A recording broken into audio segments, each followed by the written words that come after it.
Hi, my name is Koeppel, proud owner of a Galeon 500 fly. Story for how we got to Galeon was basically BoatTEST.com.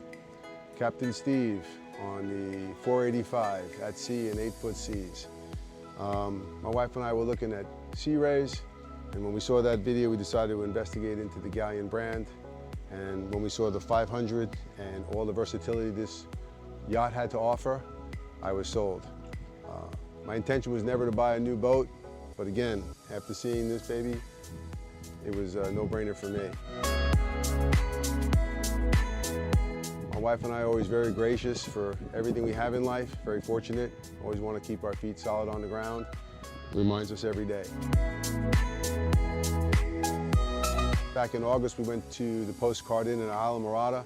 About a 3-hour, 40-minute trip, about 110 nautical miles, or maybe 110 regular miles. Boat performed flawlessly. This latest trip to Key West, which was about a 7-hour drive, again, running the throttles at about 85%, the boat just performed flawlessly. There was a nice chop coming in with 13, 14 knot winds, and we handled well. We expect to go on many more adventures as COVID goes away. We look forward to that with the MarineMax family.